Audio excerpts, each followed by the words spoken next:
Hello, my name is Robert Valkama, lead ICS security consultant at Nixu Finland Advisory Group.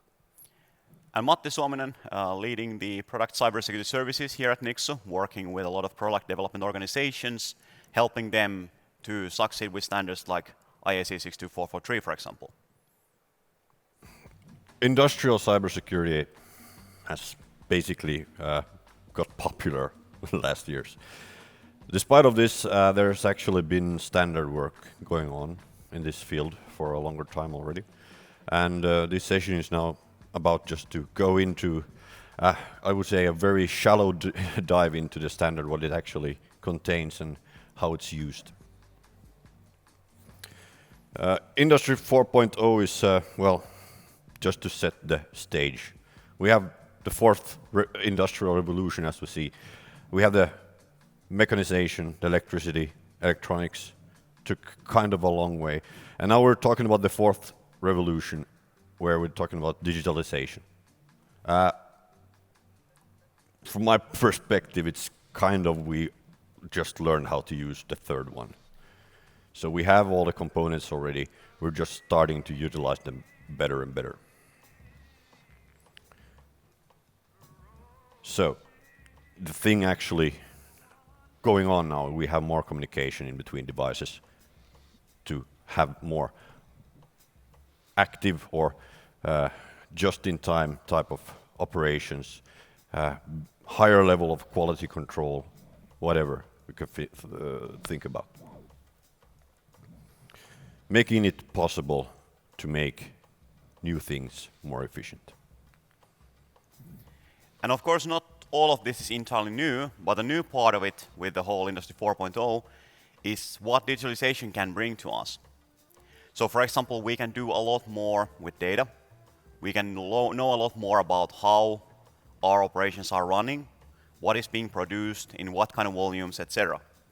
So we can use the data to actually make decisions based on how the production is going. There's a lot more different business opportunities that are enabled by all of this.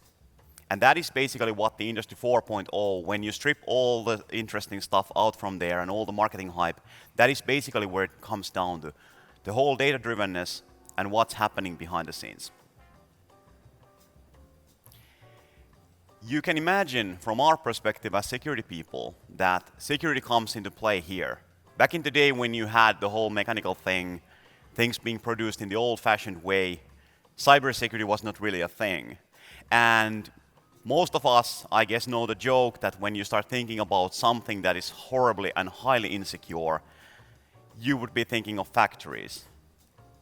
Any kind of manufacturing area, it's a running joke in the industry that those are the most horrible instances of bad cybersecurity there is. And the reason for that is simply that this used to be the thing back in the day. It really wasn't that important, so people wouldn't do it.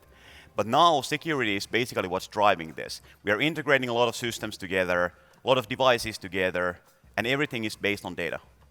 So without security, it's just not going to go anywhere. So for Industry 4.0 to work, cybersecurity has to be there for sure.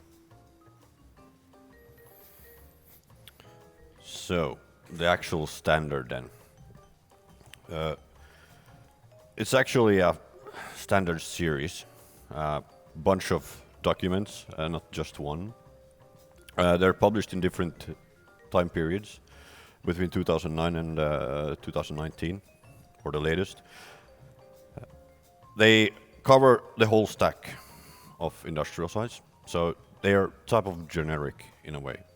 Focused, I would say, more on production environments, manufacturing or continuous processes, and through the daily work, there have been situations where the standard way of working is just not feasible in the industrial environment. But in general, the principles are good and they work. And the interesting bit, I guess, about this is that the reason why this is coming up, so you can see, okay, 2009, so what took us so long if the standards have been there for a long time?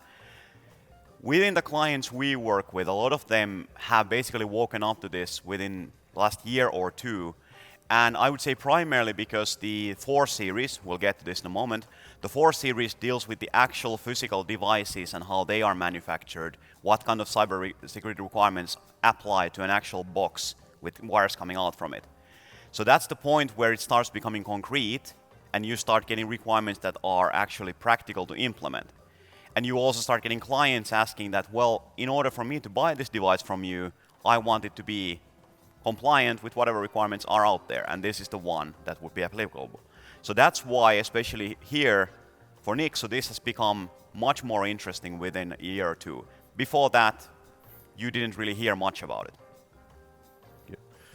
Good thing also to notice about the document stack that included into this standard is there are actually 3 types of different documents there. There are technical reports, which are more or less descriptive type of documents, technical specifications, and then the actual international standards.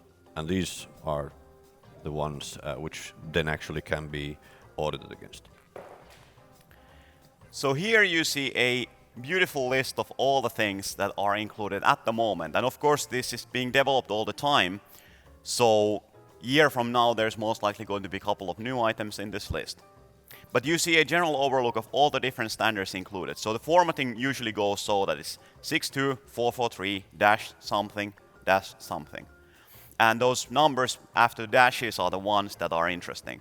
So the first number after the dash basically means that which of these series it belongs to, whether it's a part of the general set of materials, whether it's part of requirements applying to systems, etc. So that's something that is good to keep in mind, have a general idea of what the numbers mean, and we'll get to that in a moment.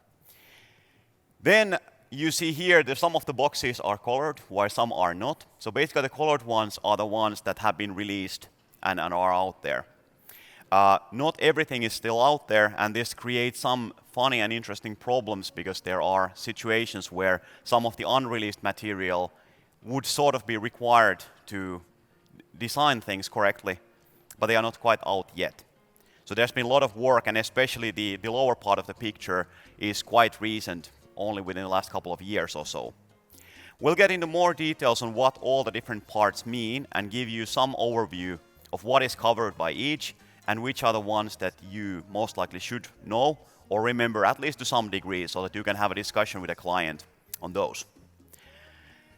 And this gives you an idea of what are the ones that you can actually certify against. So not everything is a set of requirements as we would normally understand them. There are ones which simply describe, for example, methodologies or give you terminology for what something means, but they are not requirement sets as such. So the ones marked with arrows are the ones that we would be interested in when talking about certification or generally trying to understand what would be requirements for a company implementing the standard. Yeah, so the different levels. First one is well, general. This is basically setting the stage for a standard. A lot of descriptive documents on what are the concepts used, the terminology, how have the standard committee thought about the issues. This is a very guidance type of written. Usually these documents are discarded because they don't contain the beef of the standard. My recommendation is to at least read through one at this point because it gives good insight on what have been the thinking behind it, the rest of the standard. Then you have the second level, and this is actually, I would say, divided into 2 parts. The first 2.1, 2.2 are focused on asset owners, or let's say factory owners, companies producing something. Very much in line with general ISMS, so how you handle, how you govern security. I wouldn't say that there's too much new stuff there, just written from an industrial perspective. Then you have the 2.3 standard, which is an own standard for patch management. So this kind of tells us how big of a problem patch management is in this kind of environment. So they actually wrote an own standard about it. And to make it short, what it contains is how to handle manage the patches in a way so that they can be basically assessed by the vendor and provided to the factory and basically classified there so that they know how to handle it. And then 2.4, which is one of the ones that are currently most used in our daily work with clients. So going to asset owner perspective, one of the first things they want to put in place is actually how to buy secure systems. They are very well aware that they cannot make huge technical changes to the actual device, and the actual functionality is what drives the purchase. So security is kind of, let's just get the best we can. And I actually like the 2.4 standard in a way because it talks about capabilities. What are the capabilities that are expected from the vendor from a life cycle perspective, and which are things that they need to take into account. So the 2 levels documents contain a concept of maturity levels, pretty much like any other maturity level for governance systems. You have 1, 2, 3, 4, so a way for you to actually measure where you are and where you're going. Looking at the guide for vendors, these are the actual functional areas which are covered within the standard. So how they, first of all, assure security during the project itself. What are the solution staffing? How will they assure that they have the correct skill set to be able to provide the solution in a secure way? Then the assurance architecture, how it's built up. A lot of these go basically saying that, hey, you need to listen also to the client. So it does not contain detailed technical requirements on how it should look or how the solution should be. So this still needs to come from lower level standards or from the client-owned policies. And one thing I guess to mention here is that because many of you might not be familiar with the industrial security side as much, but you might be familiar with cybersecurity requirements in general. So a lot of this stuff is exactly what you would imagine. It is not that much different. So if you're expecting or thinking that there is a completely different set of industrial security out there that is completely different from everything you know, that's not really the case. So you can see a lot of these areas are something you would cover as part of any company's IMS strategy, basically. You would build this into the model that is out there. It's not something completely different from that. One huge benefit that I've also seen with client work is why they actually want to go with the IEC standard is it's an international standard. It actually pushes a level for the vendor which they can relate to. It's not something that some consultant came up in his head when he sat in his cave somewhere. It's actually something that's agreed internationally. And that's something also that they can then use to go for other clients of theirs.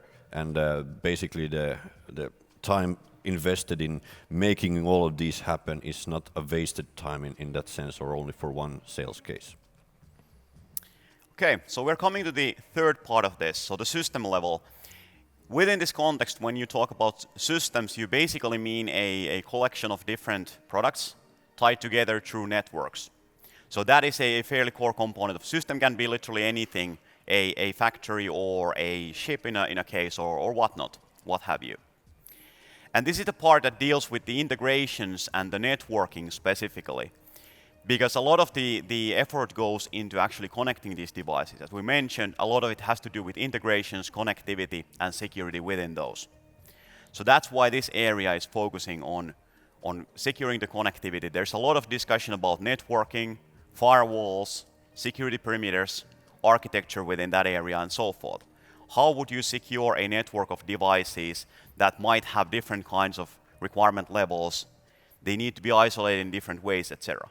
So how do you build that? How do you make it secure enough? There is a documentation here about the different kinds of security controls that can exist within an area. They document what would be the typical ways from firewalls to isolation with the networks and so forth. And unfortunately, and I think this is still the case, the second part isn't out yet, which basically details how you build these secure areas, these security zones, and how they need to be designed. And I believe that's still the case, that it isn't out yet. To my knowledge, yes. Yes. But this is an important area, and this is a very sort of practical, so we're getting more to the practical side of things. We're thinking about actual devices, actual systems, actual deployments out there that need to have technical requirements to them. And this is something that comes up in audits quite a bit. Clients would ask us, for example, to come in and say, look into this system, go through what's in there, and tell me if it's compliant or not. So we are getting more and more to the practical work of security consultants. One other noteworthy thing here is this third level does not cover actual documentation requirements. That comes from the second level, the 2.4 states what needs to be documented from the assurance perspective. So when going through these assessments, if you want to have the complete, let's say, delivery checked, you actually need to take the 2.4 also into account. Then we come to the final part, which relates to components. And many of us know components more as devices or magical boxes doing something. It's basically one product that we are thinking about. So this part goes into details on how you actually secure an individual product, whether it's a box, a device that is measuring something, a IoT setup, whatever it might be. And it also talks about how you develop such a thing. So not just what needs to come out, but also how you actually need to make it. Now, theoretically, one might think that in order for you to have a secure product, you should have had some kind of secure way to actually make it. But they are basically separate things, so there is a way how one makes products, and then there is a way of what the product actually should look like at the end. And this is perhaps the most technical of the parts, and it is the most practical in a way, because we're talking about very concrete things that a product needs to have. There are very, very specific requirements related to hardware, related to integrations, testing, etc. And this is the part that came out quite recently. It's only a few years old. So that's the reason, at least in my mind, why a lot of our clients are now approaching us and saying, we would like to understand whether our solution is compliant to this. We would like to understand whether our development policies are compliant, whether we are doing the right kind of things. And you can imagine that that generates a lot of work for security consultants, because suddenly you have a lot of products out there that have been made over the years, and the clients are buying those, and now they start thinking, wait. So in order for me to buy this box or this collection of boxes, I need to make sure that it basically has all the requirements in here. So how about that? And now the clients are thinking, well, okay, somebody needs to look into this, make sure that's the case, and tell us where it isn't the case. And usually the level of requirements here, it's actually quite tough. Even the lowest levels are reasonably tough when we think about industrial hardware. So it is usually not the case that by random chance you would be compliant with this, even if you had reasonable security policies to begin with. So most likely what's going to happen is you have to think about what should change within your development processes, and also how can you make your products secure, or if you actually want to make them secure retroactively. That's a decision you have to make depending on whether your clients are requiring it or not. And also looking at the hierarchy of these standards, so the 4.2, which is a product level requirements, is in line with 3.3, which is a system level requirement. Basically, if you have the product capabilities, you will have the way of fulfilling the system level requirements, again having the possibility to fulfill the functionalities or the concepts on 2.4. So it goes all the way up that. So within those standards, these are basically the areas under which the requirements fall. And again, if you look at this and think them from the perspective of traditional cybersecurity or designing products in general, you find a lot of similarities here. Nothing here is completely new and different from what you might expect. So we are talking about authentication, we are talking about access controls, we are talking about basically making sure that the systems cannot be tampered with, which would be highly critical in these kind of environments in a lot of cases. And then there's a lot of discussion about networking, sending data back and forth and so forth, because a lot of time these devices are networked with other devices and they need to work in a certain way. So there's basically a shift in focus. You might, if you would be an auditor and you would be working on something, an IT system, for example, the emphasis on different areas might be different. We might not be so interested in integrity, for example. It might not come up as much. Or we might not be thinking about roles and responsibilities and who can do what within the system so much. But at the end of the day, the requirements are the same. You won't really find any requirements that you have never seen before if you work in this field. And also the technical requirements are actually set up in levels. So depending on your ambition or need, let's say, or where this device is actually going to be deployed, you might actually want to fulfill a different set of requirements. This applies both to three trees on a system level, but also on the product level. And in the standard, they're actually talking about three different security level concepts. So you have the target security level, the current capability security levels, and the achieved security levels. And these are basically just used in order for you to measure your progress throughout the way. So it's kind of not expected to be able to fulfill everything at once, but you can actually gradually build your capability and improve. And do keep in mind that these go up quite high. So if your client is asking or you're discussing with somebody and they are saying that they are targeting the highest levels, that is most likely overkill. It gets quite difficult quite fast when you start approaching the later parts. And at that point, we're talking about highly secure systems in environments that would be extremely critical. So most likely, most companies aiming for this would be starting from 1 or 2 maybe, and then building from there. Even getting there is quite high barrier. So the levels go from 0 to 4, basically 0 meaning no security or no direct requirements applied. Security level 1, where most of the ambition level is currently, let's say so, basically a good foundation to protect against casual or some coincidental violations. Some would talk about robustness. Then you have level 2, which then goes up, or let's say with intentional violation, and then you have actually 3, 4. You actually start talking about motivation and skill already. So 4 being an intentional violation with really high skills and a lot of motivation and money behind it, and that you'll be able to protect against that actually. So we get to the implementation part, and I can borrow this. So the question often comes that, okay, you are talking about systems, you are talking about this and that, but what does it actually look like in a real case? So we'll try to sort of place these all in a picture of a completely fictional IoT setup where we have a couple of moving parts here. So at the top right, you see the blue boxes, and that is basically the process behind creating these. So the R&D guys are the ones who are developing the product. The Q&A guys are the ones checking that did we do it right or not. They're the testing team. And then you have a delivery team or some way of actually deploying this into the field. The system itself basically consists of a control board and a gateway. And the gateway is the one that is interacting between the cloud, so it's sending some sort of measurements data to the cloud so that it can be processed later on. In addition, we have a couple of other things. So we have an AD, which belongs to the factory, and that contains the accounts of all the users who can access the system in some way. We have a remote access setup, so we have a way for the technicians to do remote access, to do maintenance, or whatever tasks they need to perform. And finally, we have some remote access on the cloud side and a monitoring setup that is trying to monitor the firewalls and, of course, some other data from the environment as well.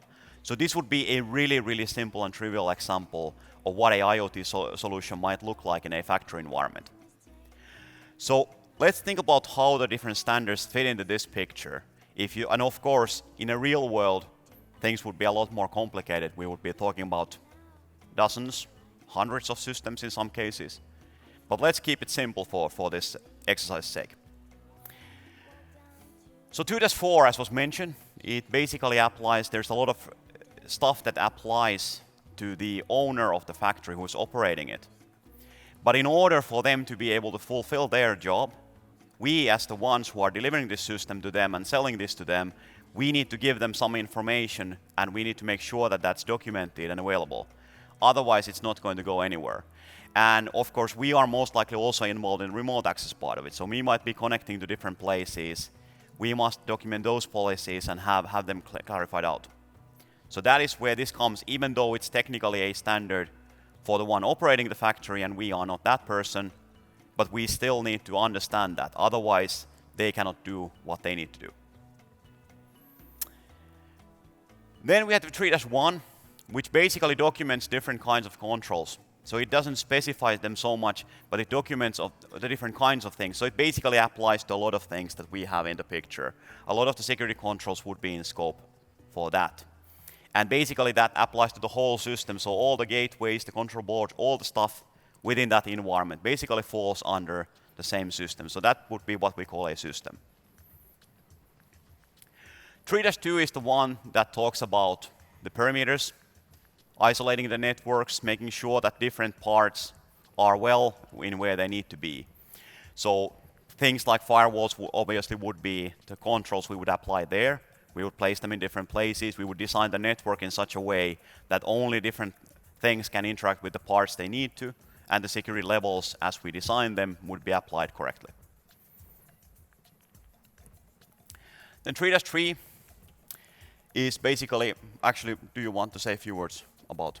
Yeah, well, that's the actual technical requirements for the secure solution. So in this case, with the AD, it would come from, let's say, the solution perspective. Requirements needs to be fulfilled with the AD, and usually that's account management, which part of the 3.3, which would be applied at this sense. But it's still, so it's the complete picture here. Then moving forwards, 4-1 is the part that describes the development process. So it doesn't describe what the product actually needs to be, but it explains how the R&D team needs to work. So they need to have secure development practices. They need to use certain testing tools to validate that what they are doing is being done appropriately, everything is working as expected, and so forth. So that is the idea there. And this generates quite a lot of work for us, because a lot of the time, the teams have to build basically a SDL program, a secure development lifecycle program around this in order to be able to produce products that are safe and secure. So this is basically the reason why this creates a lot of fuzz. And of course, the Q&A team is also involved here because they need to be the ones, or they need to have help from somebody who can do a lot of the testing. There's a requirements that not everything can happen within the team, but there needs to be some independent validation as well. And then finally, the 4-2 describes the actual devices in there, so the actual physical boxes, things that are deployed as part of the system, and you get the technical requirements of what needs to be in there specifically. Again, this is one of those tough ones, because a lot of those products have been designed before any of these requirements came out. So now there's a lot of companies thinking, how do we actually make those devices compliant without significantly changing them? In a lot of cases, that's going to be difficult to do. One thing you might notice is that none of the boxes we drew point to the cloud. And there's a reason, because the standard doesn't really cover the cloud part at all. It talks about connectivity, and obviously in a lot of these cases, there's going to be a cloud or some kind of off-site system that collects data. But that's not really in scope, at least at this time, for these standards. So when you have a complete setup like this, what you would normally start thinking about is applying some cloud-specific standard to cover the rest of the way. So for example, CSA Star, which specifically targets cloud security in a generic way, or CSA IoT, which is a more specialized version of the same. It contains a lot of the same things, but then it also talks about specific IoT-related things, specific protocols, and so forth. So you definitely want to include that if you are doing a review for a whole chain of things and you are including cloud there. And one might imagine that a lot of the data coming out is being stored in the cloud side. So that is going to be a highly critical place for security. So definitely do not ignore the cloud, even though it's not part of these standards. It is definitely an important piece to look into. Yeah, then to some, let's say, experiences with actually going with these standards and working with them with clients. Typical challenges on system side or system level documentation or the requirements is actually required documentation is missing. Okay, I said 3.3 does not actually require any documentation directly. But in order to be able to show compliance, you still need to be able to have something documented. And in that sense, this is, well, incomplete, wrong, missing altogether. That's the whole scale has been found on that side. Environment and the data flows, especially when it comes to bigger solutions, are not actually that clear anymore. They've grown organically. Some features been added throughout the years. Some solutions might be the core of the solution might actually be 10 to 15 years old and just built on. So they actually do not have a clear understanding of what the actual risks are. And this is something that, from an end client perspective, it's extremely important to understand what are the risks with this solution, which are the risks which are covered within the solution, and which risks do I need to actually cover myself. So everything cannot be built into the actual solution. That's not possible. Something will always be on the end user table, so to say. The network segmentation is not done. Well, this is also, if you look at the famous malware, Triton, it's a segmentation issue. It's for IT security 101, done in IT world a long time already. Still, there are a lot of deficiencies in the industrial sector here. And also, looking at large corporation, they also have the same situation with their environment actually being organically grown throughout the years. So some systems added, some removed, and they mightn't actually understand what's the, or know even what the complete picture is. And then access controls are lacking. 90s problems still available in industrial sides.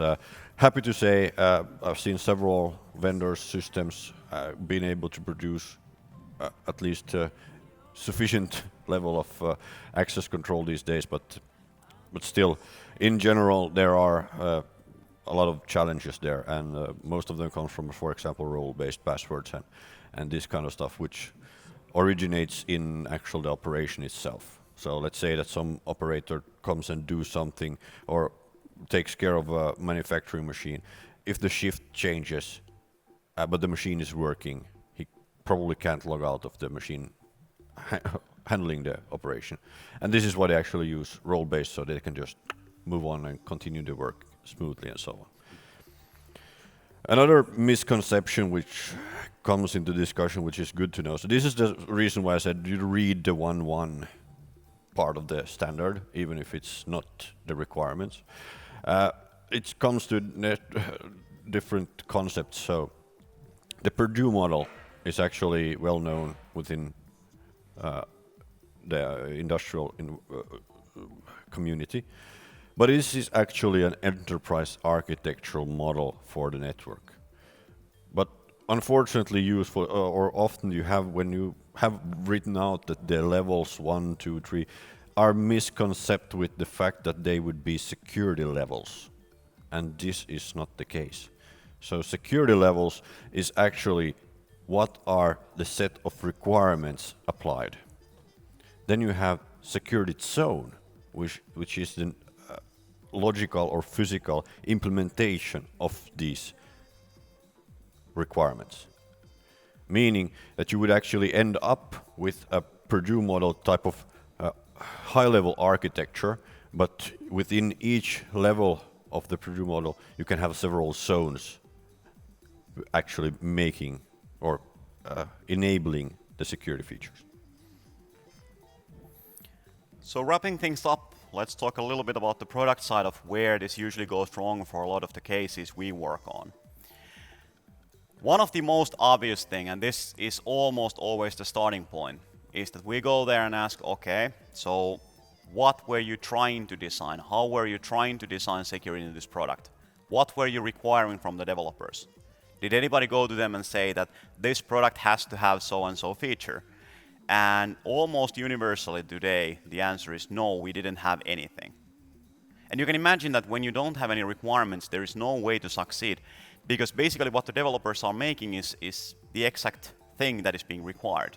I'm asking that this thing has to have so and so many pieces of hardware in it, it has to have network connectivity, it has to have these things, and then you don't say anything about security, you just lost. This is usually where the game is lost. The developers have no idea that security needs to be there, they are not mind readers, they don't know exactly what might be included there. So if you don't tell them, that's the end of it. At that point, we don't need to talk anymore. We go back and we figure out what the requirements need to be, and they are in the standard, and then you start from there. And the next time we talk, we can actually get somewhere.